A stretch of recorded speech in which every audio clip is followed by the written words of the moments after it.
Tinea pedis dan Tinea manus.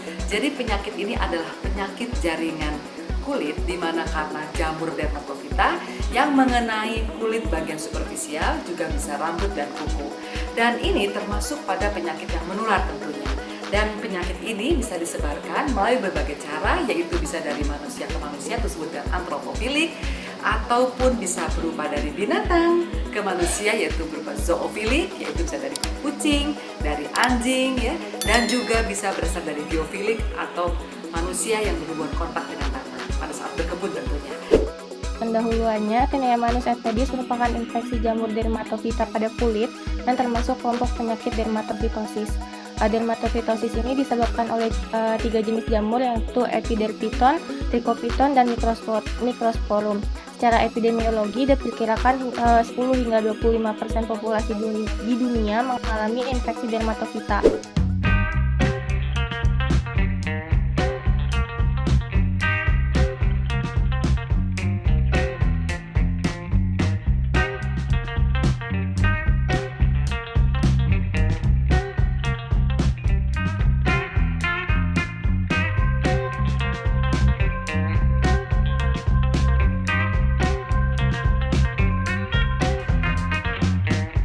Assalamualaikum warahmatullahi wabarakatuh.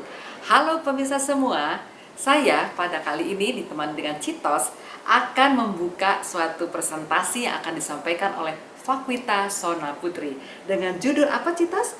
Tinea pedis dan Tinea manus. Jadi penyakit ini adalah penyakit jaringan kulit di mana karena jamur dermatofita yang mengenai kulit bagian superficial, juga bisa rambut dan kuku. Dan ini termasuk pada penyakit yang menular tentunya. Dan penyakit ini bisa disebarkan melalui berbagai cara, yaitu bisa dari manusia ke manusia, tersebut dengan antropofilik, ataupun bisa berupa dari binatang ke manusia, yaitu berupa zoofilik, yaitu bisa dari kucing, dari anjing, ya, dan juga bisa berasal dari geofilik atau manusia yang berhubungan kontak dengan tanah pada saat berkebun tentunya. Dan ini semua bisa berlangsung karena kontak langsung atau tidak langsung, dan tentu karena higienitasnya adalah kurang baik. Dan penyakit ini tentunya ditandai dengan adanya rasa kemerahan pada bagian telapak tangan, yaitu tinea manus, dan telapak kaki pada tinea pedis. Dan ini perlu diobati karena ini bisa menularkan dan bisa menyebarkan ke area lainnya.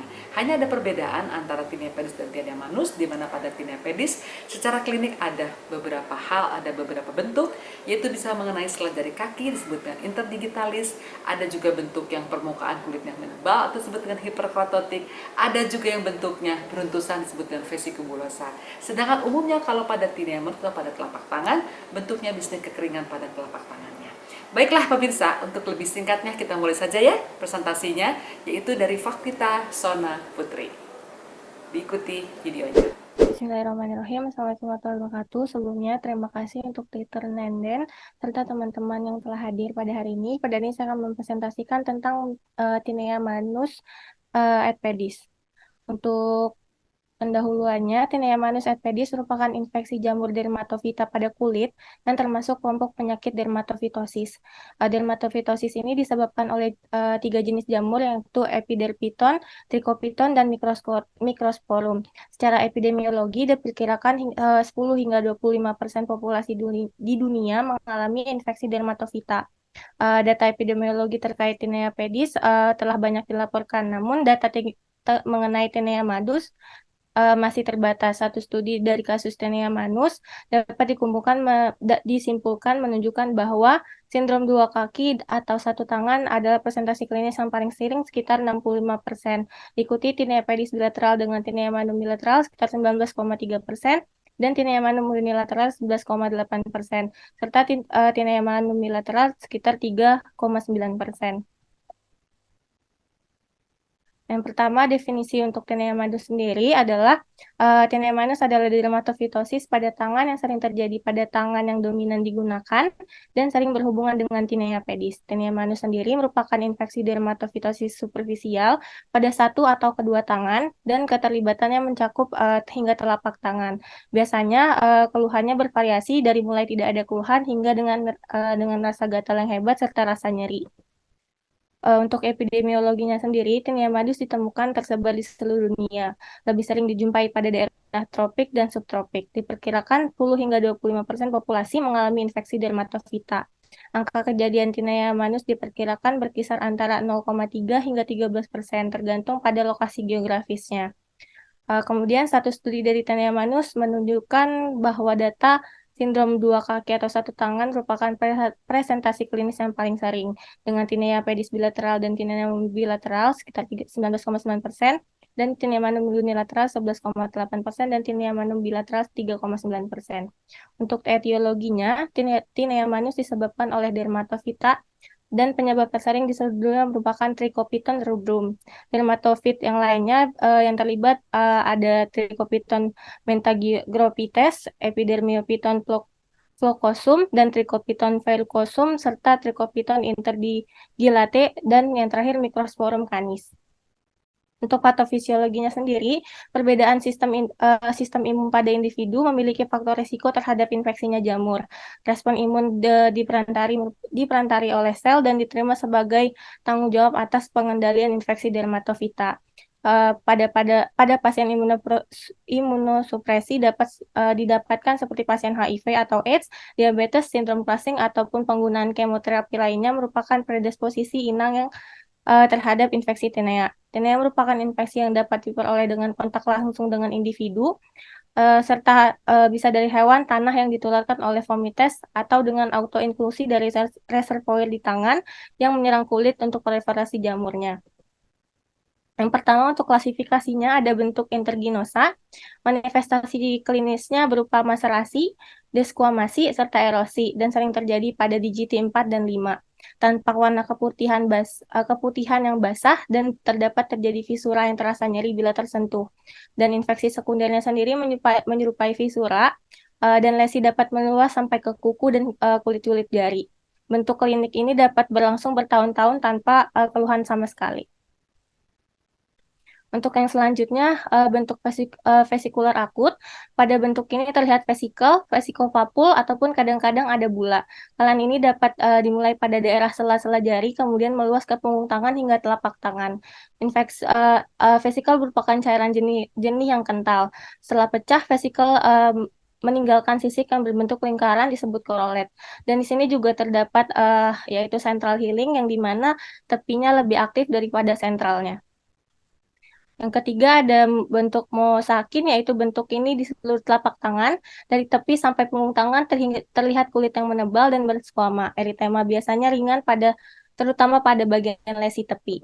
Untuk diagnosisnya, dari anamnesis biasanya didapatkan gejala gatal hingga nyeri yang mengganggu pasien. Kemudian, jika dalam posisi basah, maka gatalnya akan bertambah. Biasanya terjadi unilateral, walaupun sebenarnya bisa terjadi juga bilateral. Apabila disertai inflamasi, pasien dapat mengeluhkan rasa nyeri dan gatal hingga bengkak pada telapak tangan. Kemudian untuk pemisahan fisiknya sendiri, biasanya umumnya terjadi pada digiti 4 ataupun 5 dengan berbentuk visura dan nyeri bila disentuh. Lesi awal ditemukan pada sela-sela jari dan meluas hingga ke punggung tangan hingga telapak tangan. Biasanya berbentuk vesikel sampai bula dan disertai dengan gambaran korolet. Kemudian pemisahan laboratorium yang bisa dilakukan yaitu pemisahan mikroskopis dengan pemisahan KOH 10%.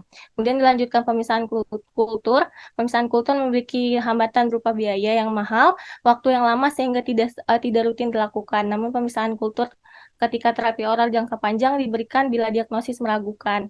Yang dapat dilakukan adalah Seborrheic Destrorth agar atau SDA. Untuk tata laksananya dibagi menjadi umum dan khusus. Yang pertama untuk umum, menghilangi faktor predisposisi pentingnya. Misalnya mengusahakan pada daerah lesi tersebut tetap kering, atau menjaga kebersihan dan menghindari pemakaian sepatu ataupun kaos kaki yang lembab. Kemudian untuk khususnya, untuk topikalnya, bila lesi basah sebaiknya direndam dengan larutan kalium permanganat 1/5000 atau larutan asam asetat sekitar 0,25% sekitar 15 sampai 30 menit. Bila peradangan hebat bisa dikombinasikan dengan antibiotik seperti penisilin, fluvoxacin, erythromycin, dan spiramisin.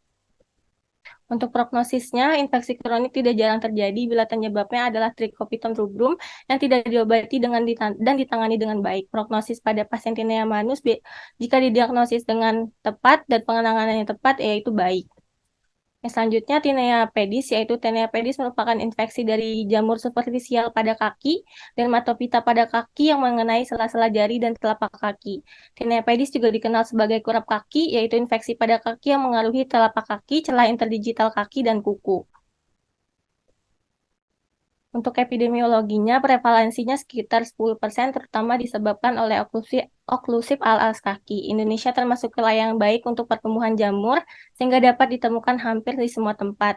Menurut Adiguna MS, insidensi penyakit jamur yang terjadi di berbagai rumah sakit Indonesia bervariasi dari 2,93% hingga 27,6%. Untuk respositif yang dilakukan pada penderita dermatofisosis pada eh, penyakit kulit dan kelamin RSUD Sutomo Surabaya selama pengamatan 5 tahun didapatkan 19 penderita dermatomikosis, yaitu terjadi pada usia 15 hingga 24 tahun sekitar 23,3% untuk persentasenya, dan lebih sering terjadi pada wanita dibandingkan laki-laki dengan perbandingan 10/9. Untuk etiopatogenesisnya, terdapat 3 spesies. Yang pertama ada Trichopiton rubrum, Trichopiton mentacropites, dan Epidermiopiton floxosum, yang merupakan penyebab utama dari tinea pedis. Oklusi celah jari dan kondisi basah yang meningkatkan flora bakteri secara stimulan berkontribusi terhadap infeksi tinea pedis. Kerusakan kulit, kelembapan, dan suhu berperan dalam infeksi ini.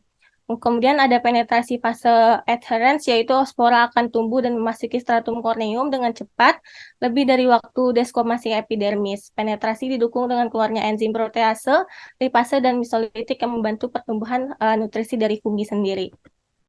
Untuk manifestasinya, yang pertama ada interdigital, yaitu di antara jari-jari terlihat fisura, lingkaran sisik halus dan tipis yang meluas ke bagian subdigital atau telapak kaki. Kemudian kulit berupa kelompok vesikal dan sering terjadi maserasi pada sela-sela jari, terutama lateral, pada kulit yang putih dan rapuh, serta berfisura dan disertai bau.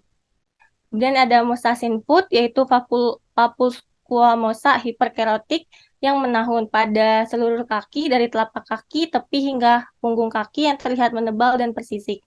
Eritema biasanya ringan dan terutama terlihat pada bagian tepi lesi.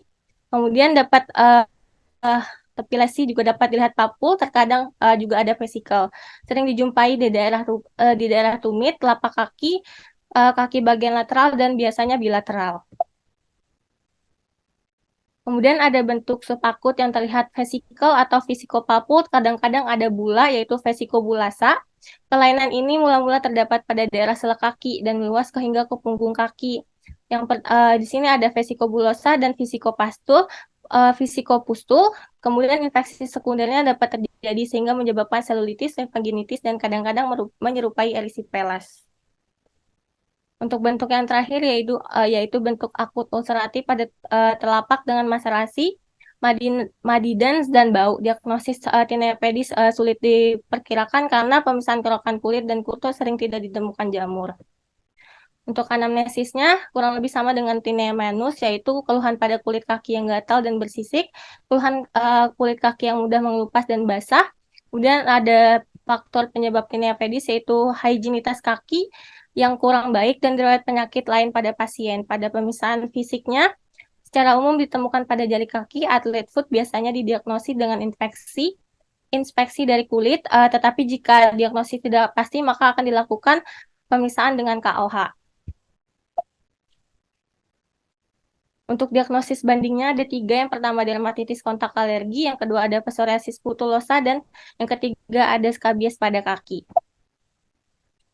Untuk tata laksananya, yang pertama ada antifungal topikal, yaitu dari imidazole topikal, kemudian ada cotrimoxazole 1% dan ketoconazole 2%. Dan antifungal sistemiknya glyceofulvin, ketoconazole, dan itraconazole. Untuk prognosisnya, pengobatan yang diterapkan dalam beberapa minggu pada kaki dapat menyembuhkan tinea pedis. Kasus lebih parah mungkin memerlukan obat oral. Bahkan setelah pengobatan berhasil, pasien tetap berisiko terhadap infeksi ulang jika tidak mengikuti pedoman yang untuk pencegahannya. Sebagian besar kasus atlet foot sembuh dalam jangka waktu 2 minggu. Kasus lebih parah dapat mencapai waktu 1 bulan bahkan lebih lama dengan asumsi penyebaran adalah infeksi virus. Baik, sekian presentasi dari saya. Terima kasih atas waktunya. Wassalamualaikum warahmatullahi wabarakatuh. Begitulah tadi tentang tinea manus dan tinea pedis. Nah, kalau sudah tahu, tentu kita akan tahu bagaimana pencegahannya, bagaimana pengobatannya. Dan jangan lupa videonya di subscribe, like, share, dan komen. Saya akan datang lagi dengan video penyakit kulit yang lainnya.